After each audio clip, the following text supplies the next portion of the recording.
For decades, Volkswagen was an unstoppable force in China's auto market. It was the brand that millions of Chinese drivers trusted. Whether it was for affordability, reliability, or reputation, Volkswagen was the king of China's roads.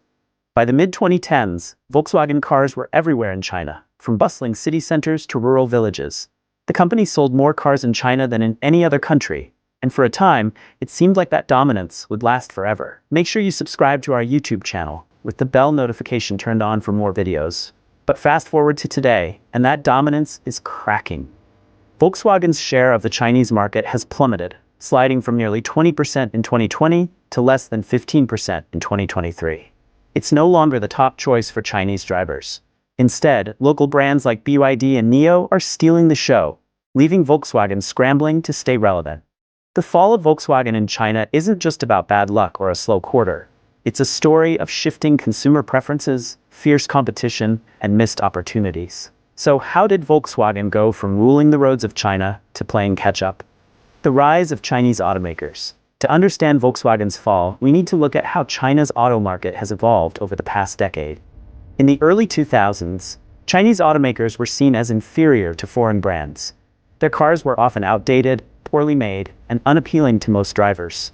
Meanwhile, companies like Volkswagen offered reliable vehicles at reasonable prices, making them the obvious choice for millions of consumers. But today, that's no longer the case. Chinese automakers have completely transformed themselves. Brands like BYD, Geely, and XPeng aren't just competing with foreign companies, they're leading the pack. And they've done this by focusing on the one thing that's reshaping the entire global auto industry: electric vehicles. In 2023, EVs made up over 30% of all new car sales in China. Chinese automakers have embraced this shift, while Volkswagen has been slow to adapt. The EV revolution in China. China is the epicenter of the electric vehicle revolution. As said earlier, in 2023, over 30% of all new cars sold in the country were electric, more than anywhere else in the world. Yes, in the whole wide world. And this isn't just a trend because it's a government-backed transformation. Even the government is in support. China has invested billions in EV infrastructure, from charging stations to battery factories, creating the perfect environment for local automakers to thrive. BYD, for instance, is a prime example. Once a battery manufacturer, BYD is now the world's largest EV maker, even surpassing Tesla in global sales. Their secret?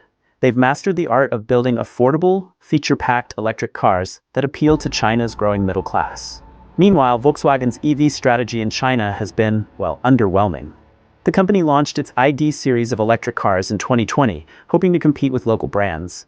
But these cars were expensive, lacked cutting-edge features, and, most importantly, didn't resonate with Chinese consumers. While BYD was busy innovating, Volkswagen was stuck playing catch-up. It's that bad. Why Volkswagen is losing ground? Volkswagen's struggles in China boil down to two main issues. They've been slow to adapt, and they've underestimated their competition. Take technology, for example. Chinese consumers love high-tech cars. They want vehicles with massive touchscreens, voice-activated controls, and seamless smartphone integration. Many Chinese EVs even come with built-in karaoke systems, because apparently, singing your favorite song while stuck in traffic is the ultimate luxury. But it's not just about the cars themselves. Volkswagen is also dealing with internal problems that have slowed down its ability to innovate. It is to be noted that Volkswagen's decision-making process is notoriously slow. The company's leadership is divided among different stakeholders, including the German government and labor unions. The CARIAD problem. In 2020, Volkswagen decided it needed to modernize its vehicles, so it launched an ambitious software project called CARIAD. The idea was to create a unified software platform for all its cars, giving them the tech capabilities they desperately needed to compete in the EV market.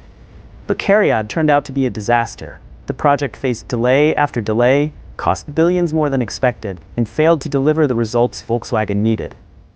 Instead of giving the company a technological edge, CARIAD became a glaring example that emphasized how slow and clunky Volkswagen's decision-making process can be. This is exactly where Volkswagen's corporate structure works against it. The company's leadership is spread across a mix of government officials, labor unions, and private shareholders. It's like trying to drive a car with 3 people fighting over the steering wheel. Nothing gets done quickly. But accidents? Very sure.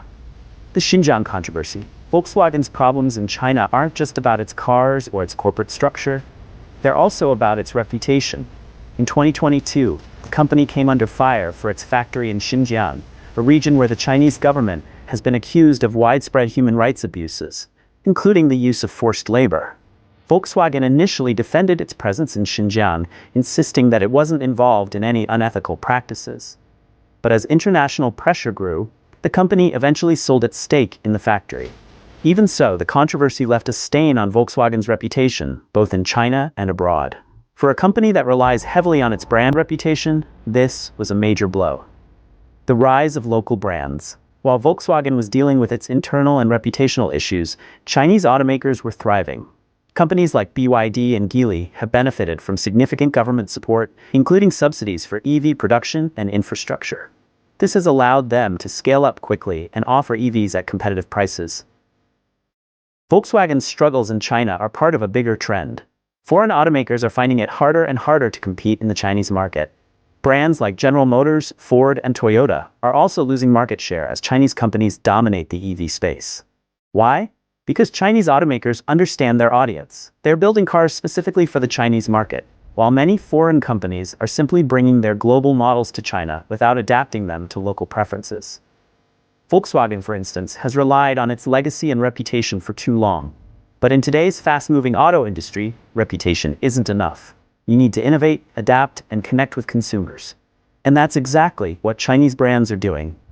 Volkswagen's fight to stay relevant. To its credit, Volkswagen isn't giving up. The company has announced plans to invest heavily in its EV production in China, with a goal of launching 30 new electric models by 2030. It's also partnering with Chinese tech companies to improve its car's technology and appeal to younger buyers. But here's the problem. Volkswagen is playing catch-up in a market that's already moved on. Chinese consumers have become loyal to local brands, and Volkswagen's reputation as the trusted foreign carmaker doesn't carry the same weight it once did. Rebuilding that connection with Chinese drivers won't be easy. It's like trying to win back an ex who's already found someone better. It's possible, but it's going to take a lot of work. What this means for the auto industry. Volkswagen's struggles in China are a wake-up call for the entire auto industry. Legacy automakers, those big, established brands that have dominated for decades, are facing a new reality. The future of the car market is electric, high-tech, and fast-moving. And the companies that can't keep up are going to be left behind. Volkswagen isn't just fighting to stay relevant in China. It's fighting to stay relevant, period. And while the company still has the resources and experience to turn things around, the clock is ticking. Volkswagen's decline in China is a story of missed opportunities, internal challenges, and a rapidly changing market. It's a reminder that even the biggest, most established companies can fall behind if they don't adapt quickly enough. But for Volkswagen, the story isn't over yet. The company still has a chance to reclaim its place in China's auto market, but only if it learns from its mistakes and embraces the future of the industry.